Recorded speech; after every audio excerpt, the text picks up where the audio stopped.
नमस्ते, welcome to high legal. और आज हम डिस्कस करेंगे सेक्शन 9 ऑफ सीपीसी। देखिए, किसी भी व्यक्ति को अगर कोई सिविल नेचर का ग्रीवियंस होता है तो उसके पास ऑप्शन होता है कि वो सिविल कोर्ट में जाकर अपने सूट को इंस्टीट्यूट कर सके। ये पूरा प्रिंसिपल बेस्ड है on a maxim that is just in remedium, which means where there is a right there is a remedy. कोई भी सूट सिविल नेचर का है या नहीं, इसे डिटरमाइन करने के लिए कुछ चीजें जानना बहुत इंपॉर्टेंट है, जिनमें से पहला है ज्यूरिसडिक्शन को समझना। ज्यूरिसडिक्शन का मतलब क्या होता है? देखिए, ज्यूरिसडिक्शन टर्म सीपीसी में कहीं भी डिफाइन नहीं है, लेकिन ज्यूरिसडिक्शन का मतलब होता है वो पावर या वो अथॉरिटी जिसके तहत कोर्ट अपने सामने आए हुए मैटर को सुन सकती है, पूरे मैटर को डिटरमाइन कर सकती है। इसी से रिलेटेड एक टर्म आता है डिफेक्ट ऑफ ज्यूरिसडिक्शन। इसका मतलब ये होता है कि अगर किसी भी कोर्ट ने कोई डिसीजन, कोई ऑर्डर या कोई डिक्री दिया, उसे पास करने का उनके पास ज्यूरिसडिक्शन ही नहीं था, तो ऐसा डिक्री या ऑर्डर नलिटी कहलाता है। ये बात बोली गई थी किरण सिंह वर्सेस चमन पासवान के केस में। अच्छा, ज्यूरिसडिक्शन डिटरमाइन कैसे किया जाएगा? प्लेंट के बेसिस पे, रिटन स्टेटमेंट के बेसिस में, या दोनों के बेसिस पे?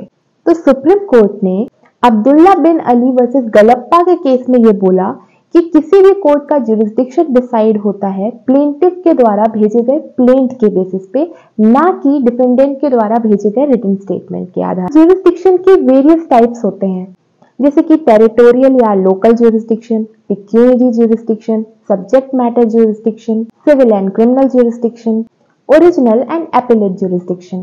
तो ये पूरा तो हमने समझा कि ज्यूरिसडिक्शन क्या होता है। अब आते हैं हम सेक्शन 9 ऑफ सीपीसी में, जो सिंपली ये बोल देता है कि कोर्ट के पास सिविल नेचर ऑफ सूट्स को ट्राई करने का पूरा पावर है अनलेस एंड अनटिल वो एक्सप्रेसली या इम्प्लाइडली बार्ड ना हो। लेकिन इस पूरे स्टेटमेंट का मतलब क्या है, आइए समझते हैं। देखिए, सिविल नेचर को कहीं भी सीपीसी में डिफाइन नहीं किया गया है, लेकिन किसी भी सूट को सिविल नेचर का सूट तब कहा जाता है जब उसमें जो प्रिंसिपल क्वेश्चन हो वो किसी के सिविल राइट्स को डिटरमाइन करने से रिलेटेड हो। सिविल राइट्स का मतलब होता है प्राइवेट राइट्स, जो क्रिमिनल और पॉलिटिकल राइट्स से अलग होते हैं। अब सेक्शन 9 में दो एक्सप्लेनेशंस भी हैं। एक्सप्लेनेशन 1 ये बोल कि अगर किसी सूट में राइट टू प्रॉपर्टी के बारे में कोई क्वेश्चन है या किसी ऑफिस रिलेटेड कोई क्वेश्चन, तो उसे भी सिविल नेचर का समझा जाएगा, भले ही वो प्रश्न टोटली किसी रिलीजियस राइट या सेरेमनी पर डिपेंड करता हो। लेकिन अगर मेन क्वेश्चन रिलीजन, कास्ट का नहीं है, लेकिन इंसिडेंटली यानी कि उस मेन क्वेश्चन के साथ साथ में ऐसा कोई कास्ट रिलेटेड राइट क्वेश्चन भी डिटरमाइन करना इंपॉर्टेंट है, तो उसे सूट ऑफ सिविल नेचर माना जाएगा, क्योंकि यहाँ पर मेन क्वेश्चन रिलीजन या कास्ट का नहीं होता है। जो साथ में क्वेश्चन है वो इंसिडेंटली रिलेटेड हो रहा है मेन क्वेश्चन के साथ में। एक्सप्लेनेशन 2 1976 में ऐड किया गया था। अगर कोई भी ऑफिस रिलेटेड क्वेश्चन है तो उससे फर्क नहीं पड़ता है कि उसमें कोई फी अटैच्ड हो या ना हो, फिर भी सूट ऑफ सिविल नेचर माना जाता है। अब सेक्शन 9 में दो मेन इंपॉर्टेंट टर्म्स आते हैं। पहला तो है एक्सप्रेसली बार्ड, दूसरा है इम्प्लाइडली बार्ड। ये दोनों टर्म्स का मीनिंग क्या है, आइए समझते हैं।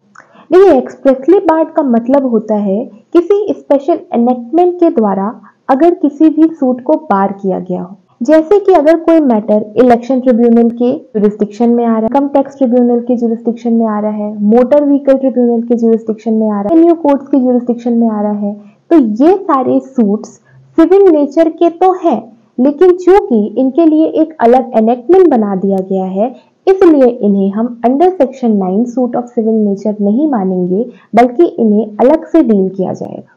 वहीं दूसरी ओर इम्प्लाइडली बार्ड का मतलब क्या होता है?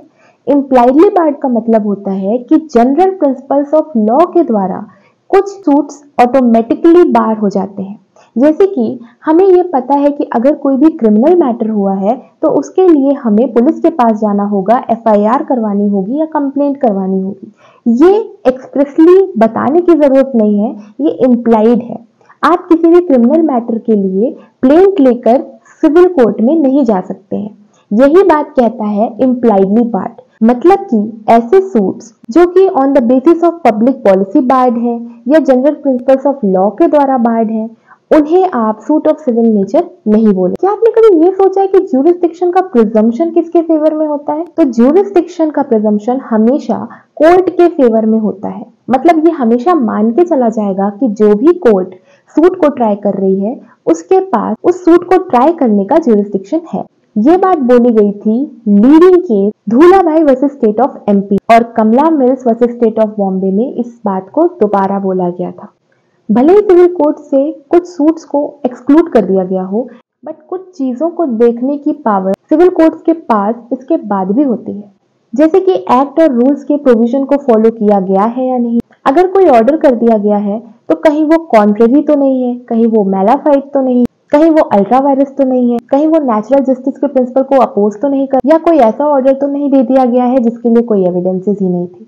तो ये सारे कुछ ऐसे पावर्स हैं जो कि सिविल कोर्ट के पास हमेशा ही रहते हैं। यहाँ पर एक लिस्ट दी हुई है, सारे सूट्स ऑफ सिविल नेचर है और इस लिस्ट में सारे सूट्स दिए गए हैं जो कि सूट्स ऑफ सिविल नेचर नहीं है। आई होप आपको सेक्शन 9 काफी अच्छे से समझ में आया होगा। आने वाले लेक्चर्स में हम सीपीसी के इम्पोर्टेंट प्रोविजंस को, इम्पोर्टेंट सेक्शंस को इसी तरह डिटेल में केस लॉज के साथ पढ़ेंगे। So thank you and keep watching.